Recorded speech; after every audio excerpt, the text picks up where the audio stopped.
Good morning, guys. Had a little discussion or question from Marc Wohlmayer.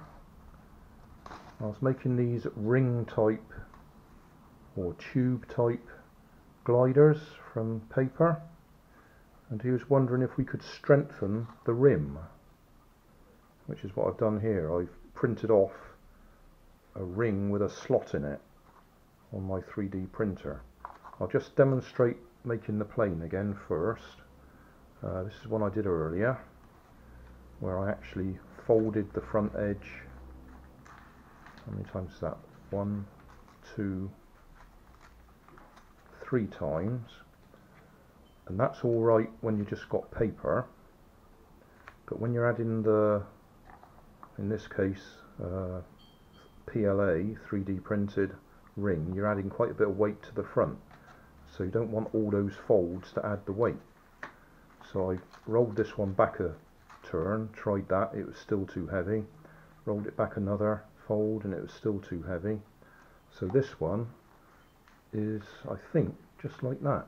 Yeah, no folds at all. This one I can just about squeeze into there, but it's very nose heavy.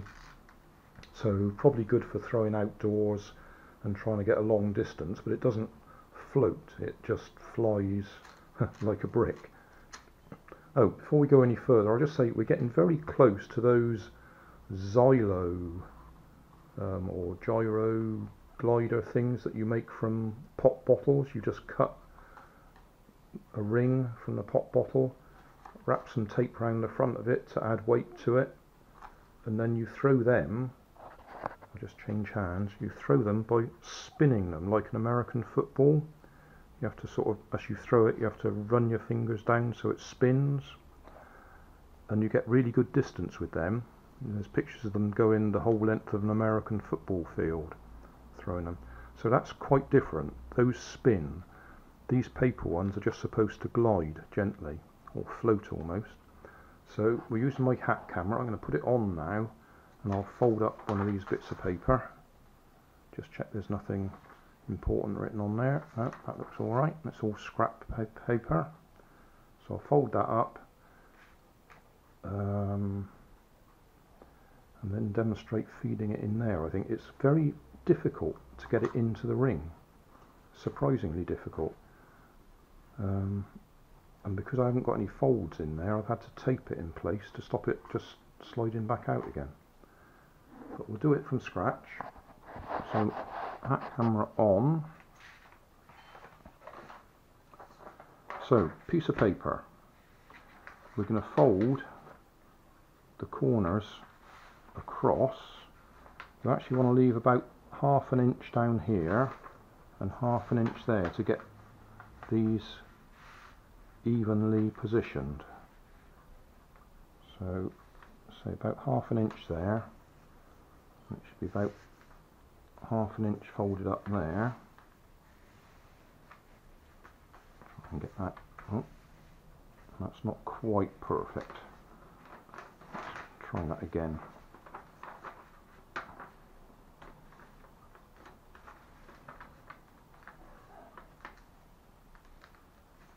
To be honest, absolutely perfect isn't going to make a lot of difference, but we'll try and get it as close to perfect to begin with.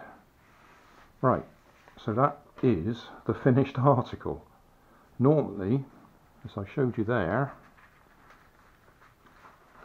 you'd fold the edge over, fold the edge over again, fold the edge over again. This is about, well, it's about 1 centimetre there I've folded over.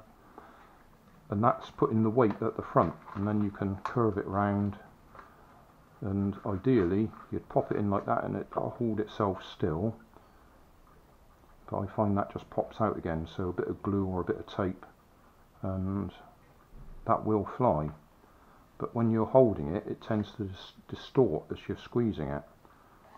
So that was the idea of adding the ring. Oh, before I put it on, we'll just have a go at flying it while it's not too windy out there. Holding it right at the front. Whoa, nearly over my neighbour's garden.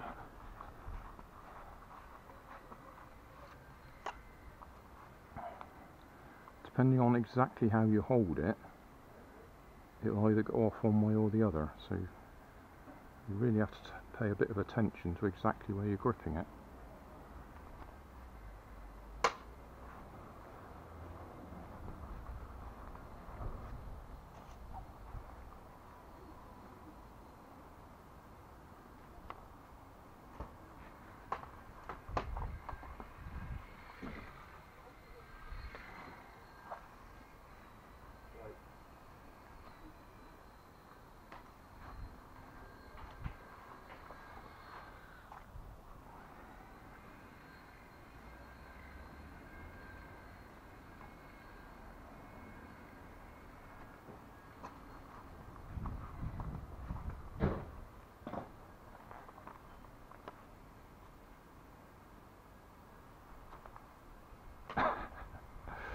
Right, okay, well we'll get that back and then we'll fold it up. Right, we got it back. So that camera on again. I'll take it off this one.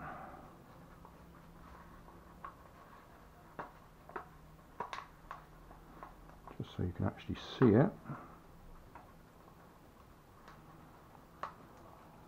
This is just masking tape I'm using here.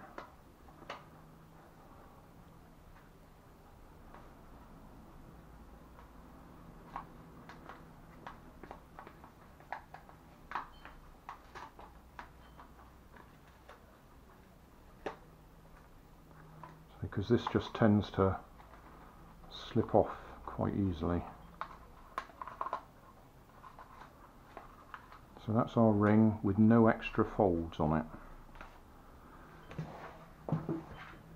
Oh, have a close up of that.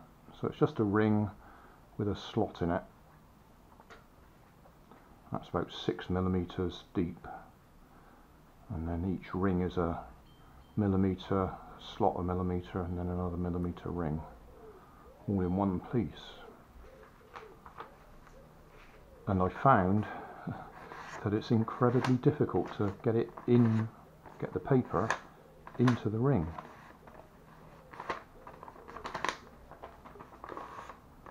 I'll get some curves on it first.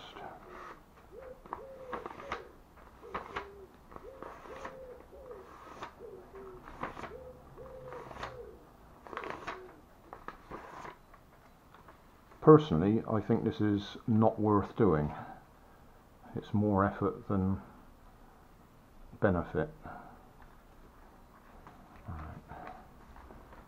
This is how I found I could do it. If I could get that to sit in.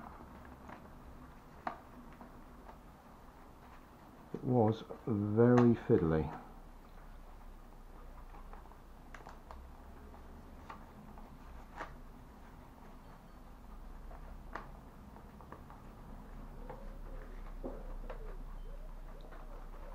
Sort of need 3 hands, but you haven't got enough room for 3 hands.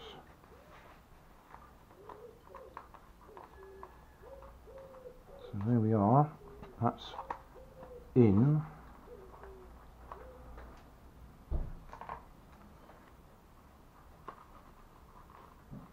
And then, as I say, I needed tape to stop it coming straight out again.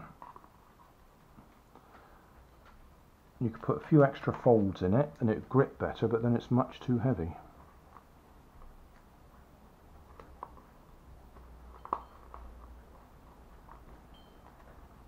So there is our reinforced ring.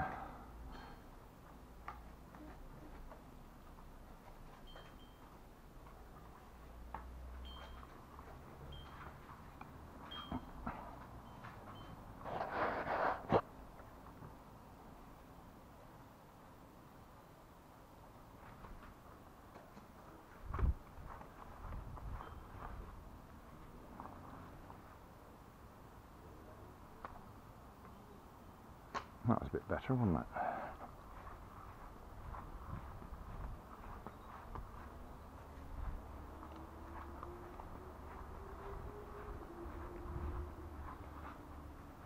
I'll just try doing it with a bit of a spin, like the zylo thing.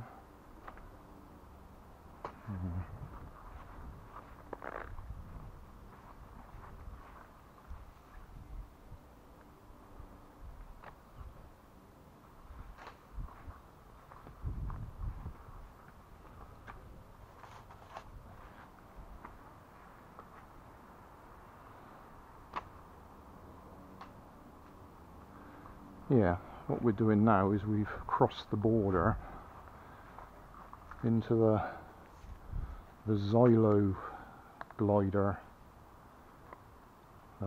territory. So we're no longer just flying it as a paper aeroplane, we're flying it as one of those zylo wing things. Links in the video description. Thank you for watching.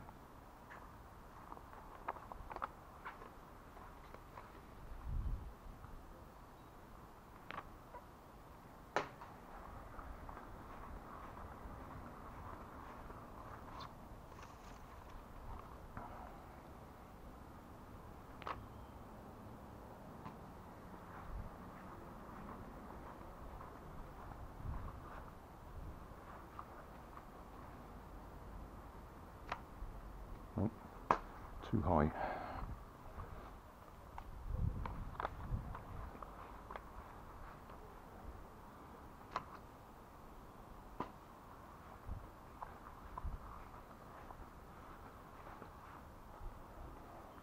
Just one final thing, because it's a hard ring on the front of it, I'm not throwing it indoors.